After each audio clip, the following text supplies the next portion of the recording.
microphone now. But if you can see it, and I don't particularly care for that. Look at my face. How about that? Oh my god, I can't.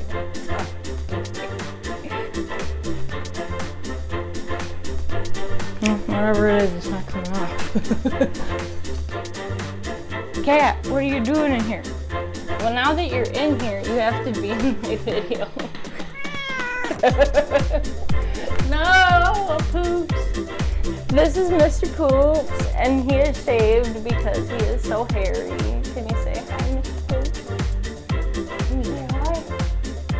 Say hi. Hey guys, it's Manda the CMA here again today. If you are a returning viewer and hopefully a subscriber, welcome back. If you are new to my channel, I talk about anything and everything medical assisting and beyond. Today, I am actually doing an anti-haul, and it's not actually for me, it's for anybody that would be going into medical assisting into their career after they do their externship. So, I will be doing that today. I think it's pretty self-explanatory, so let's get started. Keep on watching. All right, guys, so we're doing something called an anti-haul today, and what that means is things that you should not just go out and buy before you go into the medical field. These are things that you don't want to just buy all this stuff and then show up to your job and then you don't need any of it. Or I just generally don't suggest that you get them at all. The first thing that I will tell you not to get is something called Jaanuu scrubs. It's spelled Jaanuu. And you've probably seen them on Facebook. You might have seen them on YouTube. Some people try them on, and they look absolutely ridiculous. From a medical assistant standpoint, you want to look like you're wearing scrubs. And the point of these scrubs is to not look like you're wearing scrubs. And that doesn't make any sense. So they've got like really skinny ones, they've got ones with zippers on the legs, they've got peplum ones, they have ones that even look like they're jean material, and it is something that you completely don't want. I don't think that any clinic or any facility that you work at would think that those are scrubs, so I would suggest not getting those. The next thing that you probably shouldn't go out and buy because you don't need it for medical assisting is a fancy watch. I do have a fancy watch, but the reason that I do have a fancy watch is because I actually got this for a graduation present when I graduated from medical assisting college. So that is the reason that I have a fancy watch. If one of your family members wants to get you a fancy watch for your graduation, obviously that's fine. But you don't have to go out and buy one your own self. You could get it from the dollar store, you could get it from Target online, you could get it from eBay, you can get it from anywhere, you could even borrow it from your mom, it doesn't really matter. The next thing I suggest not getting before you find a job is any kind of medical equipment. When you look for things that you should have for your job, they will try and sell you anything that you see online, and that's kind of an issue because I guarantee you that you do not need needle drivers or anything of the sort for your job. Don't go out and buy your own instruments. You shouldn't need to do that. They already have these on hand. Most instruments that are used in the clinic are probably at least $50. They are not cheap at all. Another thing that you do not want to go out and buy for yourself is a blood pressure cuff. Now I know that you guys are like, Amanda, what the heck? You said that you didn't have a blood pressure cuff. Well, working with the new physician that I'm working with, I have to carry around a whole bunch of stuff.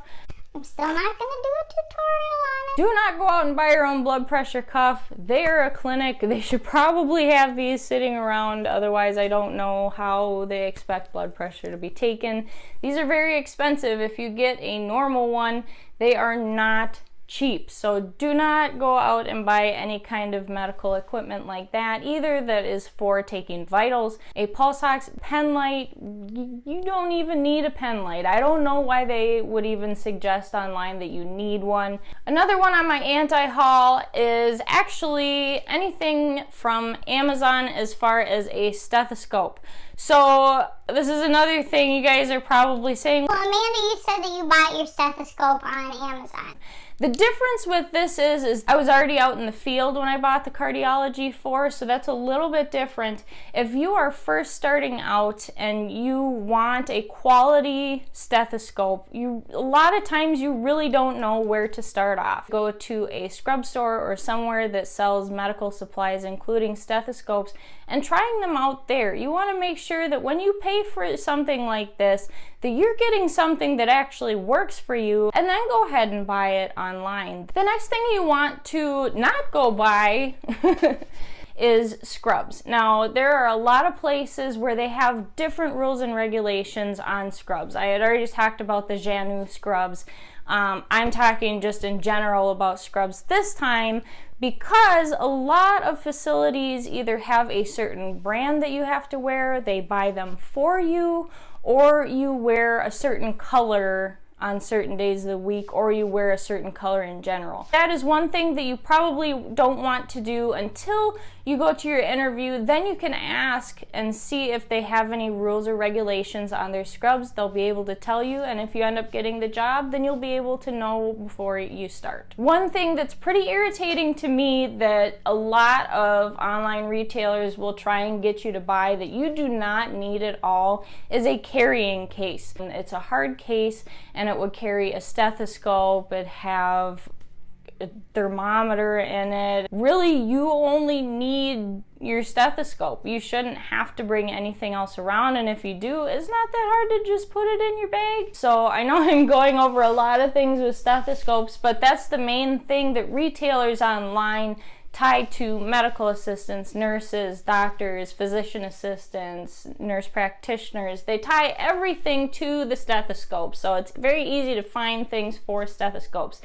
The one thing that I thought was completely ridiculous that you would never ever need in your whole entire life is something that's called a stethoscope cover, and it's actually a piece of cloth that goes around the stethoscope tube, and it looks like a sleeping bag for your stethoscope, but there's completely no reason. Your stethoscope doesn't get cold. Good idea, but I don't think it's quite what we need. So let's move on to the next one. Another thing that you do not need is a clipboard. If you are part of the 21st century in healthcare, you do know that most companies, if not 99% of them that comply with the United States, have EHR, or electronic health records, or EMR, electronic medical records. So that means that nothing is done on paper. Notepads are definitely a different thing. If you've seen my What's in My Bag video, where I do have notepads, I just write down the patient's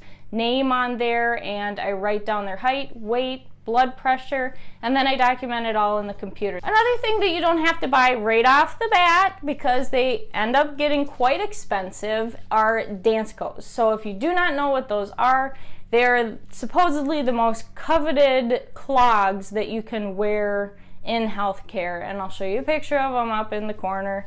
You do not need these right away. You don't even need them at all. I've actually never owned a pair of Danskos. I usually do with my Nikes or one of my other shoes that I have. It's not the most reasonable thing to have if you are kind of tight on money, and I don't think that they're really necessary at all, but you can definitely get them later on if you want to, but I don't think that they're necessary right away. The last thing that I really have to talk about is this thing. It's been popping up if you've looked on like Pinterest. You've probably seen YouTube videos about it, and it's on a lot of different social media platforms.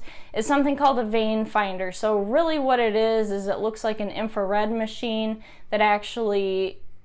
that you actually put on the patient. It's like a laser, and it'll show you where the patient's veins are. If you cannot draw them in a clinic setting, if you are just a normal old clinic and you have butterfly needles and straight needles and that's about it, there's not really a reason to have something that's called a vein finder. If you can't find the vein in the most pro blood drawer in your clinic, which does happen to be me, Usually at that point, we send them to the hospital. They can take care of the patient a lot better than you can. So vein finders, good try in a clinic, but you didn't quite hit it. So guys, that's everything that I've got for you today that I can think of. If you have any questions or comments, make sure you leave them in the comments down below, of course. If you are not subscribed to my channel already, make sure you do so. If you want to see all of my new videos as soon as I put them out, click the little bell that's down there.